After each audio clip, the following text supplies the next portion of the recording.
இயேசுவுக்கும் நமக்கும் உள்ள உறவு, அதாவது இயேசுவோடு உள்ள ஐக்கிய fellowship with Lord Jesus Christ.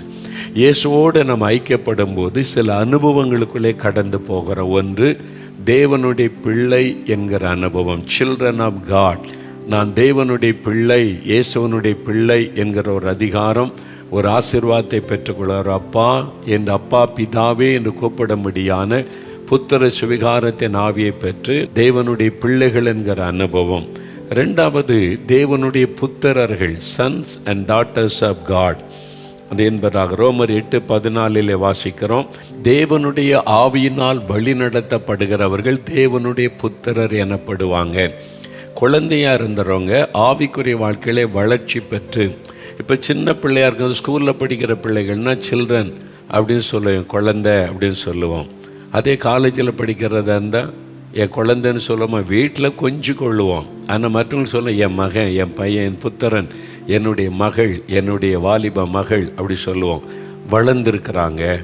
ஆவிக்குரிய வாழ்க்கையிலே வளர்ச்சி அடைந்து வரும்போது தான் ஆவியானவரால் வழி நடத்தப்பட்டு தேவனுடைய புத்திரர், sons and daughters of God என்கிற அனுபவம். குழந்தைகளாகவே இருக்கக்கூடாது. பவுல் சொல்கிறான், எவ்வளோ நாள் குழந்தையாக இருப்பீங்க, நீங்கள் வளரணும் என்று சொல்லுகிறார்.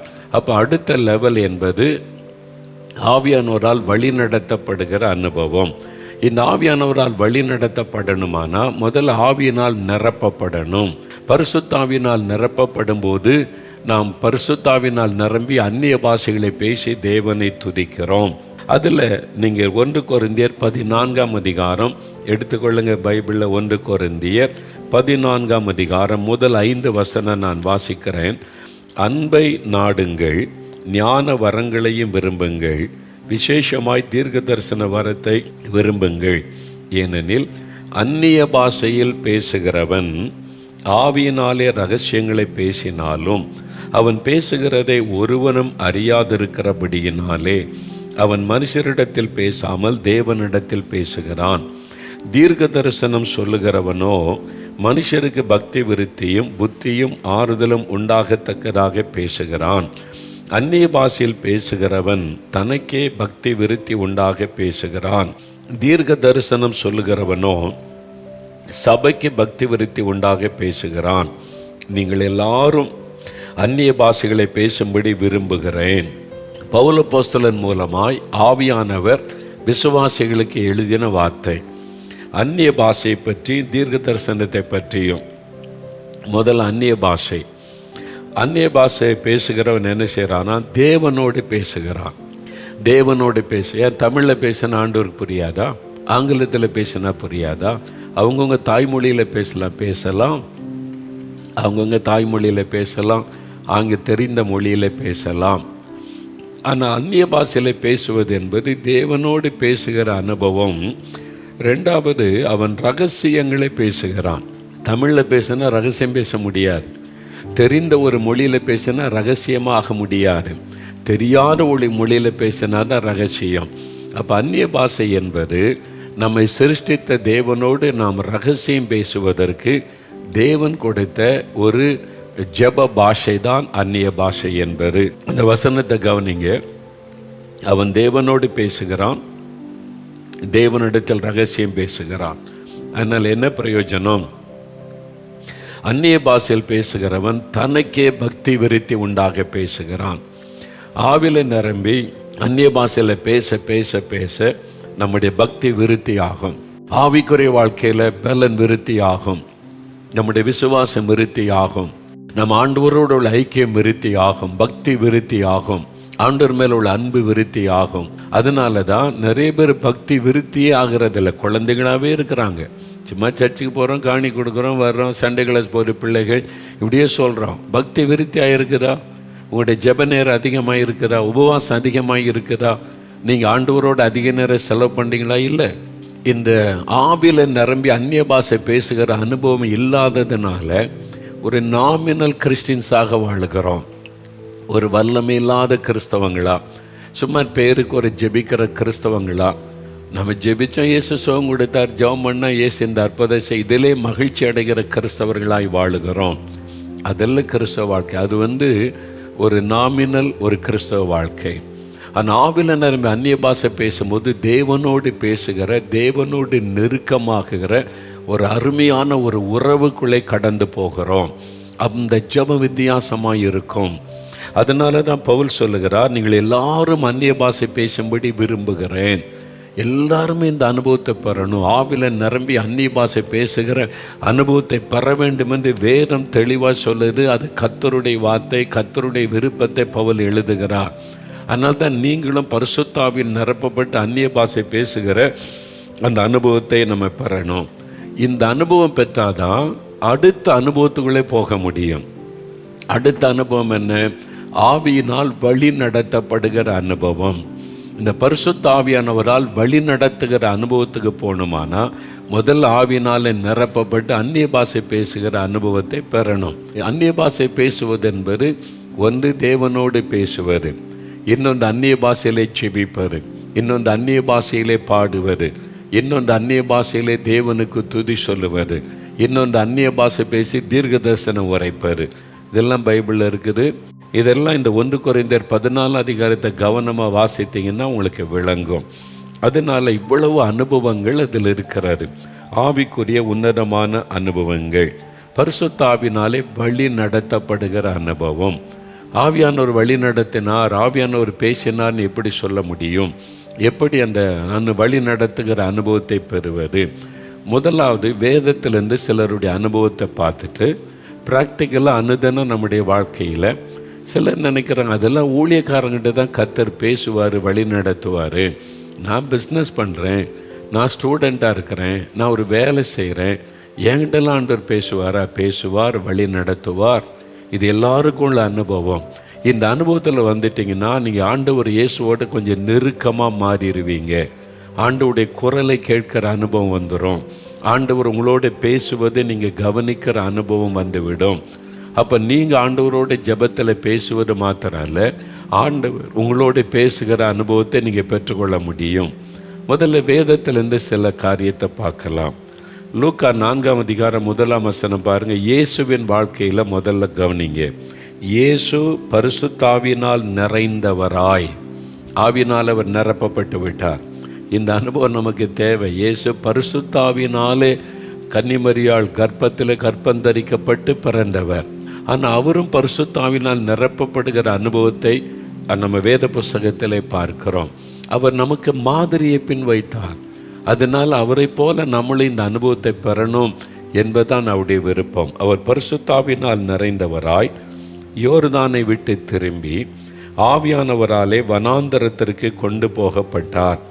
வசனம் சொல்லுது, ஆவியானவராலே அவர் வனாந்தரத்துக்கு கொண்டு போகப்பட்டார். அவர் யோர்தான் நதியில் இறங்கி ஞானஸ்நானம் பெற்ற போது வானம் திறந்தது. ஆவியானவர் புறாவை போல இறங்கினார், பரிசுத்தாவினால் நிரப்பப்பட்டார். இப்போ ஆவியானவர் அவரை வனாந்தரத்துக்கு கொண்டு போனார் என்று வசனம் சொல்லுகிறார். கொண்டு போகப்பட்டார். எப்படி கொண்டு போனார்? யோர்தான் நதியிலிருந்து ஞானஸ்தானம் பெற்றோன்னு இயேசு அப்படியே தூக்கி கொண்டு போய் வனாந்தரத்தில் விட்டாரா? எப்படி வனாந்தரத்திற்கு ஆவியானவர் கொண்டு போனார்? வசனம் சொல்லுது ஆவியானவர் கொண்டு போனார். எப்படி கொண்டு போனார்? இதை நீங்கள் அறிந்து கொள்ளணுமானா மார்க் 1ஆம் அதிகாரம் 12வது வசனம். உடனே ஆவியானவர் அவரை வனாந்தரத்திற்கு போகும்படி ஏவினார். வசனம் சொல்லுது ஆவியானவர் அவருடைய உள்ளத்தில், அவர் ஆவியினாலே நிரப்பப்பட்டு இப்போ ஆவியானவராலே ஏவப்படுகிறார் வனாந்தரத்திற்கு போகும்படி. இயேசுகிட்ட கேட்டால் எதுக்கே வனாந்தரத்துக்கு வந்தீங்கன்னு கேட்டால், ஆவியானவர் என்னை போக சொன்னார், அதனால் நான் வந்திருக்கிறேன். அந்த ஏவுதல் உள்ளத்திலே உண்டானது. அப்போ பரிசுத்த ஆவியானவர் நமக்குள் இருக்கிற நம்முடைய ஆவியோடு இடைப்பட்டு நம்மோடு பேசி நம்மை வழி நடத்துவார். இதை அறிந்து கொள்ளணும். பெரும்பாலும் 98% ஆண்டவர் பேசுவது பரிசுத்த ஆவியானவர் நமக்குள் இருக்கிற நம்முடைய ஆவியோடு இடைப்பட்டு நம்மோடு பேசுவார். நம்முடைய ஆவியில் தெளிவாக தெரியும் ஆண்டவர் நம்மோடு பேசுவார். சிலர் சொல்கிறாங்க பார்த்தீங்களா, என்கிட்ட யாரோ பேசுகிற மாதிரி இருக்குது. எங்கே கேட்குது? உள்ளத்துக்குள்ளே கேட்குது. அது என்னது கேட்குது? செத்துப்போன்னு சொல்லுது, தற்கொலை பண்ணி செத்துருன்னு சொல்லுது, நீ வாழ முடியாதுன்னு சொல்லுது. சாத்தான் கூட நம்முடைய உள்ளத்தில் பேசுகிறான். அவன் என்ன பேசுகிறான்? செத்து போயிரு, உன் வாழ்க்கை அவ்வளவுதான், முடிஞ்சது, உனக்கு சாபம், உனக்கு அப்படி நம்மளை டிஸ்கரேஜ் பண்ணுவது, பயமுறுத்துவது, அடிமைப்படுத்துகிற வார்த்தைகளை பிசாசு பேசுவாங்க. அப்போது பாவத்தை விட்டு மனம் திரும்பி ரட்சிக்கப்பட்டு இயேசுக்குள்ளே வந்துட்டா பிசாசின் ஆளுகைக்குள்ளேருந்து தேவனுடைய ஆளுகைக்குள்ளே வந்து விடுகிறோம். இப்போ நம்முடைய ஆவியில் ஆவியானவர் இடைப்பட்டு பேசும்போது ஆவியானுடைய வழி நடத்துதலை நம்ம பெற்றுக்கொள்ளுகிறோம். அப்போ பார்த்தீங்களா, ஒன்று ஆவியானவர் நம்மோடு பேசி நடத்தணும். அப்படி இல்லைன்னா இந்த உலகத்தில் கிரிக்கிற சாத்தானும் அவனுடைய ஆவியும் நம்மோடு இடைப்பட்டு பேச முடியும், நமக்குள்ளே இருந்து கிரியை செய்துவிட முடியும். அதனால் ஆவியானவருக்கு நம்ம இடம் கொடுத்து ஆவில நிறைந்திருந்தால் ஆவியானவர் நம்மோடு பேசி அழகாய் நடத்துவார். இயேசு ஆவியானவரால் உணர்த்தப்பட்டு ஆவியானவரால் அவருடைய உள்ளத்தில் ஆவியானவர் ஏவுதல் கொடுத்து வழி நடத்தினார். நமக்குள்ளும் அந்த மாதிரி ஒரு உணர்த்துதலை ஏவுதலை கொடுத்து நம்ம உள்ளத்தில் ஆண்டவர் பேசுவதை நம்ம அறிய முடியும். இப்போ பிலிப்பருடைய வாழ்க்கையை பாருங்கள். அப்போஸ்தலர் நடபடிகள் 8ஆம் அதிகாரம், பைபிளில் திருப்புங்க. அப்போஸ்தலர் நடபடிகள் 8ஆம் அதிகாரம் எடுங்க. முதல்ல 26வது வசனம் பாருங்களேன். பின்பு கர்த்தருடைய தூதன் பிலிப்பை நோக்கி, நீ எழுந்து தெற்கு முகமாய் எருசலேமிலிருந்து காசா பட்டணத்திற்கு போகிற வனாந்தர மார்க்கமாய் போ என்றான். இங்கே முதலாவது தேவதூதன் இறங்கி வந்து நின்று பிலிப்பு என்கிற சுவிசேஷகனோடு ஊழியக்காரனோடு பேசுகிறான். அவன் என்ன சொல்ல, எழுந்துரு, தெற்கு முகமாய் எருசலேமிலிருந்து காசா பட்டணத்துக்கு போகிற வனாந்தரத்துக்கு நீ போ. தேவனுடைய கட்டளை, தேவனுடைய வார்த்தையை கொண்டு வருகிறான். தேவதூதன் பேசுவதை கேட்கிறான். அது மாதிரி கேட்டிருக்கீங்களா? தேவதூதன் கொர்நேலி வீட்டில் வந்து பேசினான்னு 10ஆம் அதிகாரத்தில் இருக்குல்ல. நான் சில சமயம் தேவதூதன் வந்து செய்தி கொண்டு வந்ததை கேட்டிருக்கிறேன். எல்லா நேரமும் இல்லை, இத்தனை வருஷத்தில் ஒரு 3-4 முறை, அவ்வளவுதான். எல்லா நேரமும் தேவதூதன் இறங்கி வருவான்னு பார்த்துட முடியாது. சில டைமில் தேவதூதனை அனுப்பி தேவன் செய்தி தருவார். இப்போ கர்த்தருடைய தூதன் பேசின உடனே பிலிப்பை எழும்பி எங்கே போயிட்டார்? வனாந்தரத்துக்கு போயிட்டார். தேவதூதன் அவ்வளோதான், செய்தி சொல்லிட்டு போயிட்டார். இப்போ வனாந்தரத்தில் வந்த உடனே 29வது வசனம் பாருங்க. ஆவியானவர், நல்ல கவனிங்க, ஆவியானவர் நீ போய் அந்த ரதத்துடனே சேர்ந்து கொள் என்று பிலிப்புடனே சொன்னார். யார் சொன்னார்? தி ஹோலி ஸ்பிரிட், பரிசுத்த ஆவியானவர் பிலிப்புகிட்ட சொல்கிறாரு, அந்த ரதத்துடனே சேர்ந்து கொள், வழி நடத்துகிறார், கைட் பண்ணுகிறார். வனாந்தரத்தில் வந்துட்டார். இங்கே என்ன பண்ணணும்னு தெரியல. தேவதூதன் சொன்னார், வந்துட்டேன், இங்கே யாருமே இல்லை, என்ன பண்ணுறதுன்னா தூரத்தில் ரதம் வருகிறாரு, ரதத்தில் ஒரு ஆத்மா வருகிறது. அவர் தேசத்தினுடைய மினிஸ்டர், அவருக்கு ஆண்டவரை அறிந்து கொள்ள தாகத்தோடு பைபிளை வாசித்து கொண்டு வருகிறார். அர்த்தம் புரியலை. இப்போ ஆவியானவர் சொல்கிறாரு பிலிப்புக்கிட்ட, நீ போய் ரதத்துடனே சேர்ந்து கொள். எப்படி சொன்னார்? ஆவியானவர் நீ போய் அந்த ரதத்துடனே சேர்ந்து கொள்ளுன்னு பிலிப்புடனே சொன்னார். எப்படி சொல்லியிருப்பான்னு நினைக்கிறீங்க? அவருடைய ஆவியில் தெளிவாக ஆண்டவர் பேசுகிறார். பிலிப்புவே பாரு, அந்த ரதம் அங்கே போய் சேர்ந்துக்க. அவருடைய இருதயத்தில், நம்ம இருதயத்தில் பேசினாலும் நம்முடைய ஆவியில், நமக்குள்ள ஒரு மனிதன் இருக்கிறான், ஆவிக்குரிய மனிதன், ஸ்பிரிட் மேன். அவனோடு தான் ஆவியானவர் இடைப்படுவார். பரிசுத்த ஆவியானவர் நமக்குள்ள இருக்கிற ஆவியோடு இடைப்பட்டு நம்மோடு பேசுவது. அப்போ பரிசுத்தாவினால் நிரப்பப்பட்டிருந்தால் தான் இந்த அனுபவத்தை நம்ம அனுபவிக்க முடியும். பரிசுத்தாவினால் நிரப்பப்படாமல் ஆவியானுடைய குரலை நம்ம கேட்க முடியாது. அப்போ தான் நம்ம ஆண்டவரோடு நெருக்கமான வாழ்க்கை வாழ முடியும். இந்த அனுபவத்துக்குள்ளே எல்லாருமே நம்ம வரணும். பிலிப்பு கூட ஆவியானவர் பேசி வழி நடத்தினதை நம்ம பார்க்கிறோம். இயேசுடைய வாழ்க்கையில் நடந்துச்சா? பிலிப்புடைய வாழ்க்கையில் நடந்துச்சா? இப்போ பேதுருடைய வாழ்க்கையில் பாருங்கள். அப்போஸ்தலர் நடபடிகள் 10ஆம் அதிகாரம் எடுங்க. அப்போஸ்தலர் 10ஆம் அதிகாரத்தில் 19-20 வசனம் பாருங்கள். பேதுரு அந்த தரிசனத்தை குறித்து சிந்தனை பண்ணி கொண்டிருக்கையில் ஆவியானவர், இதோ 3 மனுஷர் உன்னை தேடுகிறார்கள், நீ எழுந்து இறங்கி ஒன்றுக்கும் சந்தேகப்படாமல் அவர்களுடனே கூட போ, நானே அவர்களை அனுப்பினேன் என்று அவனுக்கு சொன்னார். யார் சொன்னது? பரிசுத்த ஆவியானவர். பார்த்தீங்களா, பரிசுத்த ஆவியினால் வழி நடத்தப்படுகிற ஒரு அனுபவம். இந்த காரியத்தில் என்ன பண்ணுறதுன்னு தெரியல, இதுக்கு என்ன அர்த்தம் விளங்கலன்னு சொல்லும்போது ஆவியானவர் பேதுருவோடு பேசுகிறார். நீ எழுந்து போ, சில மனிதர்கள் 3 பேர் வந்திருக்கிறாங்க, அவங்க கூட நான் தான் உங்களை அனுப்பினேன்னு சொல்லி ஆவியானவர் பேசினார். அதன்படி போய் தான் ஒரு கொர்நேலிய குடும்பத்தை சந்தித்து அவங்கள ரட்சிப்புகளை நடத்தி ஆவியானவர் அங்கே ஊற்றப்படுகிற சம்பவம் அந்த அதிகாரத்தில் எழுதப்பட்டு இருக்கிறது. அப்போ ஆவியானவர் சொன்னார். பார்த்தீங்களா, ஆவியானவர் பேசுகிறார், வழி நடத்துகிறார். அப்போ பரிசுத்த ஆவியினால் நிறைந்திருந்தாதான் ஆவியானவர் பேசுகிற சத்தத்தை நம்ம கேட்க முடியும். இப்போ இன்னொரு அனுபவம் பாருங்க. அப்போஸ்தலர் நடபடிகள் 13ஆம் அதிகாரம் 2வது வசனம் பாருங்க. அவர்கள் கர்த்தருக்கு ஆராதனை செய்து உபவாசித்து கொண்டிருக்கிற போது பர்னபாவையும் சவுலையும் நான் அழைத்த ஊழியத்திற்காக அவர்களை பிரித்து விடுங்கள் என்று பரிசுத்த ஆவியானவர் திருவுளம் பற்றினார். இங்கே ஆவியானவர் வழி நடத்துகிறார். ஆவியானவர் திருவுளம் பற்றினார். பரிசுத்த ஆவியானவர் பேசு. இந்த இடத்துல அந்த சபையார் கூடி உபவாசத்தை ஜெபித்து கொண்டிருக்கும் போது பேசுகிறார். இது தனிப்பட்ட முறையில் பேசினாரா தெரியாது. யார் மூலமோ தீர்க்க தரிசனமாக கூட அந்த வார்த்தை வெளிப்பட்டு இருக்கலாம். அவங்க ஜெபித்து கொண்டிருக்கும் போது யார் மூலமாவது ஆவியானவர் இறங்கி தீர்க்க தரிசனமாக பர்னபாவையும் பவுலையும் நான் அழைத்த ஊழியத்துக்கு பிரித்து விடுங்கள், ஆவியானவர் திருவுளம் பற்றினார். 4வது வசனம், ஆவியானவராலே அவர்கள் அனுப்பப்பட்டார்கள் என்பதாக வசனம் சொல்லுகிறது. அப்போ ஆவியானவர் தான் வழி நடத்துகிற அனுபவத்தை கொடுக்கிறார். அதே மாதிரி அப்போஸ்தலர் 16ஆம் அதிகாரம் 16 ஆக்ட்ஸ் ஆஃப் அப்போஸ்தல் சாப்டர் 16 6-7 வசனம் பாருங்க. அவர்கள் பிரிகியா கலாத்தியா நாடுகளை கடந்து போன போது ஆசியாவிலே வசனத்தை சொல்லாதபடிக்கு பரிசுத்த ஆவியினாலே தடை பண்ணப்பட்டு ஆவியானவர் தடைப்படுத்துகிறார். இப்போ பரிசுத்த ஆவியானவர் ஊழியம் செய்ய பவுலும் அவருடைய குழுவினரும் போகிறாங்க. இங்கே போக வேண்டாம், இங்கே அவங்க ஒரு இடத்து போகிறாங்க ஊழியம் செய்கிறதுக்கு.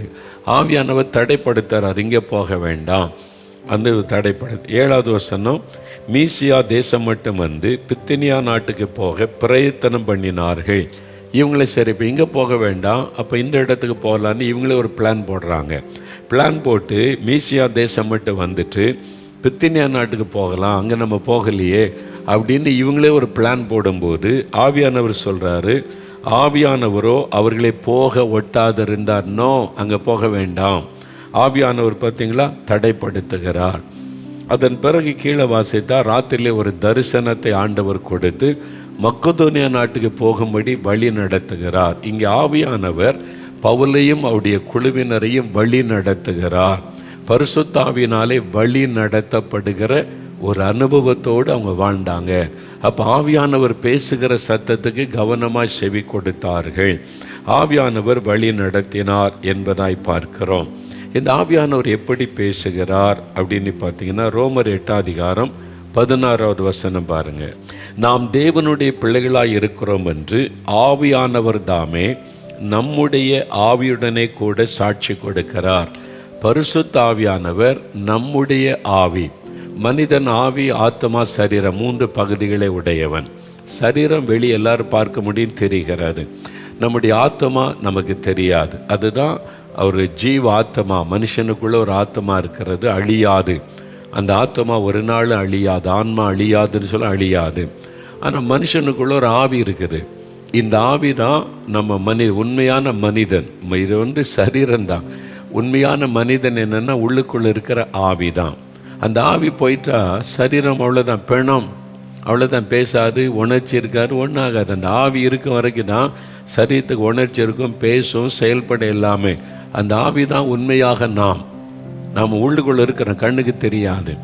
இந்த ஆவியோட பரிசுத்த ஆவியானவர் இடைபடுகிறார். இதான் அறிந்து கொள்ள, பரிசுத்த ஆவியானவர் நம்முடைய ஆவியோடு இடைப்பட்டு நம்மோடு பேசுகிறார். அது ஆவியானவர் தாமே நம்முடைய ஆவியுடனே கூட சாட்சி கொடுக்கிறார். நம்ம ஆவியில் அவர் பேசுவது தெரியும். நம்ம ரட்சிக்கப்பட்டு நம்ம பரிசுத்தாவின் அபிஷேகம் பெற்று ஆண்டுக்குள்ளே வந்துட்டா ஆவியானவர் நம்மோடு பேசுறது தெரியும். சாத்தான் பேசினாலும் டக்குன்னு விளங்கிறோம், இது ஆவியானவர் பேசலை, இது பிசாசு பேசுகிறான் என்பதை நமக்கு விளங்கிறோம். சில சமயம் நம்முடைய மாம்சமே பேசும், மாம்ச உணர்வுகள், அது குரல் பேசும். அதுக்கு நம்ம செவி கொடுத்துடக்கூடாது. ஆவியானவர் பேசுகிறத நம்ம அடையாளம் கண்டு ஆவியானவர் நம்மோட பேசுகிற பழக்கத்துக்குள்ளே வந்துட்டா ஆரம்பத்தில் கொஞ்சம் ஸ்ட்ரகிள் இருக்கும். பேசுகிறது நான் பேசிக்கொள்கிறேன்னா, சாத்தான் பேசுகிறானா, ஆவியானவர் பேசுகிறாரா, ஆரம்பத்தில் கொஞ்சம் டிஸ்டர்பன்ஸ் இருக்கும். ஆனால் நம்ம நல்லா ஒப்பு கொடுத்து ஜெபித்து அது எப்படி ஆவியானுடைய குரலை அறிந்து கொள்ளுவது, அதுக்கு என்ன செய்வது என்பதெல்லாம் நம்ம பார்க்க போகிறோம். அதை ஐடென்டிஃபை பண்ணிட்டோன்னா ஆண்டவர் நம்மோடு பேசுவதை ஈஸியாக விளங்கி கொள்ள முடியும். இது கர்த்தர் தான் பரிசுத்த ஆவியானவர் மூலமாக என்னோடு பேசுகிறான் என்பது தெளிவாக நமக்கு தெரியும். ஆவியானவர் பேசினா அதில் கன்ஃபியூஷன் இருக்காது, சந்தேகம் வராது, பயம் வராது, குழப்பம் வராது. ஏன்னா குழப்பமாக இருக்குது, ஆண்டவர் இப்படி பேசிட்டார், ஆண்டவர் குழப்பத்தோடு பேச மாட்டார். ஆவியானவர் பேசினா தெளிவு இருக்கும், குழப்பம் இருக்காது, அதில் சமாதானம் இருக்கும், அழகான ஒரு மகிழ்ச்சி, ஆவியில் சந்தோஷம் இருக்கும். அதான் பரிசுத்த ஆவியானவர் பேசுகிற விதம். அதனால் இங்கே ஆவியானவர் நம்முடைய ஆவியுடனே கூட பேசுகிறார். இப்போது 2 பேதுரு 1:21 எடுங்க. தீர்க்க தரிசனமானது ஒரு காலத்திலும் மனுஷருடைய சித்தத்தினால் உண்டாகவில்லை. ஆவில நிரம்பி அந்நிய பாஷை பேசி தீர்க்க தரிசனம் உரைக்கிறாங்கல்ல, அதை பற்றி சொல்லப்படுது. அப்போ தேவனுடைய பரிசுத்த மனிதர்கள் பரிசுத்த ஆவியினாலே ஏவப்பட்டு பேசினார்கள். சரிங்களா? பரிசுத்த தேவ மனிதர்கள் பரிசுத்த ஆவியினாலே ஏவப்பட்டு, ஆவியானவர் உள்ளத்தில் ஒரு ஏவுதலை உண்டாக்கி அதன் மூலமாக பேசுகிறவர். பரிசுத்த ஆவியானவர் நமக்குள்ள ஒரு ஏவுதலை உண்டாக்கி, அப்போ ஆவியானவர் நம்முடைய ஆவியில் பேசுவது நமக்கு தெரியும். அதை நம்ம நாவினாலே உரைக்கும் போது அது தீர்க்க தரிசனமாகிறது. அப்போ ஆவியானவர் நம்மோடு இடைப்படுகிற விதமே எப்படின்னா, பரிசுத்த ஆவியானவர் நம்முடைய ஆவியோடு இடைப்பட்டு நம்மோடு பேசுவார். அநேக வருஷத்துக்கு முன்னால் நான் ஒரு எஸ்டேட் பகுதிக்கு ஊழியத்துக்கு போயிருந்தேன். அநேக வருஷத்துக்கு முன்னால். அப்போது அந்த எஸ்டேட்டில் அந்த சூப்பர்வைசராக இருப்பாங்க. அவங்க தான் ஒரு ஏரியாவில் கீழே 100 பேர் 200 பேர் வேலை செய்வாங்க. டீ எஸ்டேட்டில் அவங்க தான் அந்த சூப்பர்வைசர் தான் அவங்களுக்கு எல்லாம் பொறுப்பு, வேலை கொடுப்பது. வாரத்தில் ஒரு நாள் அவங்களுக்கு சேலரி, சம்பளம் கொடுப்பாங்க. இந்த சகோதரன் நல்ல ரட்சிக்கப்பட்டவர், அபிஷேகம் பெற்றவர், பரிசுத்த ஆவில நிரம்பி ஜெபம் செய்வார். ஒவ்வொரு நாள் காலை எழும்பி வேதத்தை தியானித்து நல்ல ஆவில நிரம்பி அந்நிய பாஷையில் காத்திருந்து ஜெபிச்சுட்டு தான் வேலைக்கு போவார். அந்த மாதிரி ஒரு ஆவிக்குரிய அனுபவம் உள்ள ஒரு சகோதரர். அப்போ அவர் ஜெபித்து ஆண்டவர் தன்னோடு பேசுவதை, ஆவியானவர் தன்னோடு இடைபடுவதை அறிந்து கொள்ளுகிற அனுபவம் உள்ளவராக அவர் இருந்தார். ஒரு நாள் ஒரு அனுபவத்தை எனக்கு சொன்னார். அவருடைய வாழ்க்கையில் நடந்த அனுபவத்தை என்னோட ஷேர் பண்ணும்போது பேசினார். என்ன நடந்தது? ஒரு நாள் அவர் சேலரி வாங்குவதற்கு ஆஃபீஸுக்கு போனார். மேனேஜரை போய் சந்தித்தார், பே லிஸ்டெல்லாம் கொடுத்தார். இத்தனை ஒர்க்கர்ஸு, இவ்வளோ பணம் அப்படின்னு சொல்லி அதெல்லாம் செக் பண்ணிவிட்டு, ஓகே, பேங்கிலேருந்து பணம் கொண்டு வரப்பட்டு இருக்கிறது. பேங்கிலேருந்து வர்ற நோட்டு கட்டு நமக்கு தெரியும்ல, அதில் 100 நோட்டுகள் இருக்கும், சீல் பண்ணியிருப்பாங்க. பேங்க் சீல் இருக்கும். பெரும்பாலும் சிலையில் தான் இருக்காது, மற்றபடி பெரும்பாலும் பேங்க் சீல் இருக்கும். 100 நோட்டுகள் அதில் இருக்குது என்பதற்கு. அதில் 100 ரூபா நோட்டு, 50 ரூபா நோட்டு, 10 ரூபா நோட்டு அதெல்லாம் இருக்குது. என்ன சம்பளம் பிரித்து கொடுக்கணும்ல, அது மாதிரி. அப்போ அந்த மேனேஜர் பேங்க்லேருந்து வந்த நோட்டுகளை எடுத்து எண்ணி டேபிளில் வைக்கிறார். 50 ரூபா, 20 ரூபா, 10 ரூபா, 5 ரூபா நோட்டு கட்டாக இருக்குது. அதில் 3 100 ரூபாய் நோட்டு கட்டு இருக்குது, 100 ரூபா நோட்டு கட்டு. இது பல வருஷத்துக்கு முன்னால் நடந்து 100 ரூபான்றது அப்போ பெரிய விஷயம். இப்போ அப்படிலாம் இல்லை. இப்போ 2000 ரூபா இருக்கிற மாதிரி அந்த காலத்தில் 100 ரூபாய் இருந்தது. அந்த மாதிரி ஒரு காலம் 20 வருஷத்துக்கு முன்னால் நடந்தது. அப்போ அந்த 100 ரூபா நோட்டு கட்டு 3 இருந்தது. இவர் பேக் எடுத்து அந்த பணத்தை எடுத்து பேக்கில் வச்சு கொண்டு போகணும், ஒர்க்கர்ஸுக்கு கொடுக்குறார்கள். அவர் சொன்னார், கண்ணு திறந்திருக்க மேனேஜர் உட்காந்துக்க பேசிக்கிட்டே இருக்கும்போது அவர் நோட்டுக்கட்டை எடுக்க கையை நீட்டுகிறார். அவருடைய உள்ளத்தில் ஒரு குரல் பேசுகிறார். ஆண்டவருடைய உள்ளத்தில் பேசுகிறார். அவர் போய் முழங்கால் போட்டு கண்ணு மூடி ஜெபிக்கும் பொழுது அல்ல, மேனேஜருக்கு முன்னால் ஒர்க்குக்காக நின்று கொண்டு அவர் பேசி கொண்டிருக்கும்போது கண்ணு திறந்திருக்குது, ஒர்க் பண்ணிக்கிட்டே இருக்கிறார். பணத்தை எடுக்கிற கையை நீட்டும் போது ஆவியானவர் பேசுகிறார், மகனே அப்படின்னு கூப்பிட்றார். அவருக்கு தெரிஞ்சிட்ட உள்ளுக்குள்ள ஆண்டவர் பேசுகிறார், என் ஆவியில் பேசுகிறார்னு. ஆவியானவர் பேசுவது தெளிவாக தெரியும். நீங்கள் ஆரம்பத்தில் கஷ்டப்பட்டாலும் பழகிட்டீங்கன்னா, அந்த அனுபவத்துக்குள்ளே வந்துட்டிங்கன்னா, தினமும் அவர் உங்களோட பேசி அழகாய் வழி நடத்துகிற அனுபவத்தில் நீங்கள் வர முடியும். அதனால் முழு நேர ஊழியக்காரங்களுக்கு தானே நினைக்காதங்க. அவர் ஒரு எஸ்டேட்டில் வேலை செய்கிற சூப்பர்வைசர், அவரோட ஆண்டவர் பேசுகிறார். மகனேன்னு கூப்பிட்ட உடனே டக்குன்னு கவனிக்க ஆரம்பித்தார். ஆண்டவர் பேசுகிறார்னு உடனே டக்குன்னு அதில் கவனம் செலுத்தணும். ஆண்டவர் நம்மோடு பேசுகிறார். நிறைய பேர் அந்த வார்த்தைக்கு செவி கொடுக்கறதில்ல, கவனிக்கிறதில்லை. அதனால் தேவன் பேசுகிறதை நம்ம கேட்காமல் மிஸ் பண்ணி விடுகிறோம். அவர் டக்குன்னு புரிந்து கொண்டார். டக்குன்னு ஆண்டவர் பேசணுன்னு அமைதியாக கவனிக்க ஆரம்பித்தார். அப்போ என்னதான் ஆண்டவரேன்னு கவனிக்க ஆரம்பித்த உடனே ஆண்டவர் சொல்லுகிறார், 100 ரூபாய் நோட்டு கட்டுகளை எண்ணாமல் எடுக்காதே அப்படின்னு ஒரு சத்தம் கேட்குது உள்ளத்தில். 3 100 ரூபா நோட்டு கட்டு இருக்குது. அவர் மேஜையில் பார்க்குறார், மற்ற 50 ரூபா 20 ரூபா 10 ரூபா நோட்டு கட்டெலாம் இருக்குது. 100 ரூபா நோட்டு கட்டுகளை எண்ணாமல் எடுக்காதே அப்படின்னு ஒரு குரல். ஆண்டவர் பேசுகிறார் உள்ளுக்குள்ள ஆவியில், காதில் கேட்கல, இருதயத்தில். உடனே சரின்னு சொல்லி அவர் பார்க்குறார் மேனேஜர்கிட்ட, சார் இந்த 100 ரூபா நோட்டு கட்டை நான் எண்ணி கொள்ளட்டுமா அப்படின்னு ஏன்னா மேல் அதிகாரி, நீங்கள் சந்தேகப்படுறீங்களான்னு நினச்சிடக்கூடாது, எண்ணி கொள்ளட்டுமா அப்படின்னு கேட்டார். அவர் சொன்னார், பேங்க்லேருந்து தான் வந்திருக்குது பிரதர், ஓகே நீங்கள் எண்ணிக்கொள்ளுங்க அப்படின்னு சொன்னார். சரி என்று சொல்லி ஆண்டவர் ஆவியான சொன்னார், 100 ரூபாய் நோட்டு கட்டுகளை எண்ணாமல் எடுக்காதே. அப்படி உள்ளத்தில் அந்த குரல். அப்போ உடனே அந்த ஒரு நோட்டு கட்டை எடுத்து எண்ணினார். 100 நோட்டு சரியாக இருக்குது, கரெக்டு தானே இருக்குது. அடுத்த நோட்டு கட்டை எடுத்தார், எண்ண ஆரம்பித்தார். 100 நோட்டு கரெக்டாக இருக்குது, இது கரெக்டாக தானே இருக்குது. இந்த ஆண்டவர் பேசினாரே, நம்ம எதாவது தப்பாக நம்மளே கற்பனை பண்ணிட்டோமோ? சில சமயம் அப்படிலாம் தெரியும் நமக்கு. அவர் சொன்ன 3வது நோட்டு கட்டை எடுத்து எண்ணினால் 97 நோட்டுகள் தான் இருந்தார். 3 நோட்டு மிஸ்ஸிங். 3 100 ரூபா நோட்டு இல்லை, அது பேங்க் சீல் வச்சுருக்குது.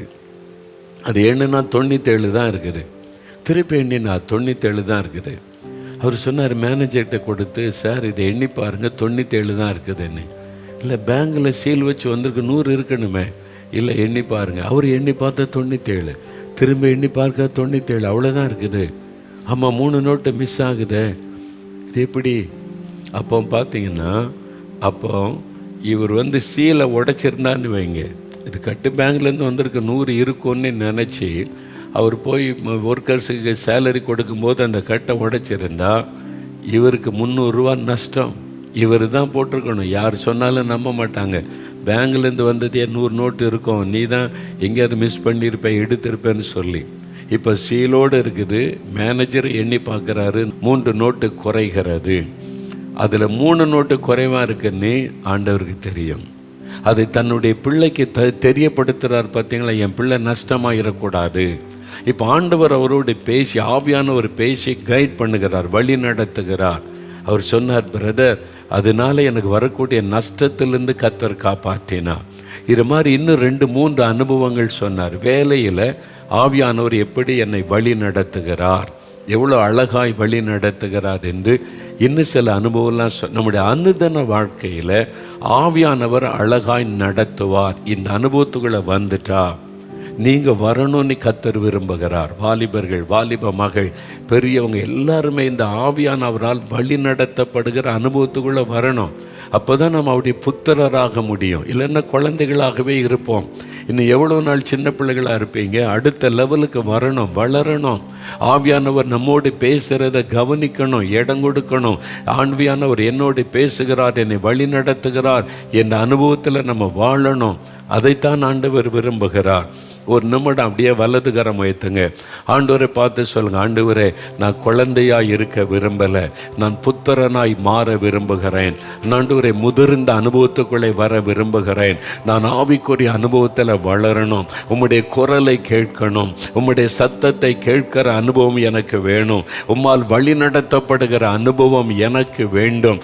எனக்கு அந்த அனுபவத்தை தரணும். கேளுங்க கேளுங்க, அப்படியே கண்களை மூடி குட்டி பிள்ளைகள் கூட ஜெபம் பண்ணுங்க. ஏசப்பா என்கிட்ட நீங்கள் பேசணும், எனக்கும் வழி நடத்துதலை தாங்க. வாலிப தம்பி கேளுங்க, வாலிப மகளை கேளுங்க, தகப்பனார் தாயார் வயசானவங்க கூட கேளுங்க. இதெல்லாம் எனக்கு இல்லைன்னு நினைக்காதங்க, இன்னும் குழந்தைகளாக இருக்காதங்க.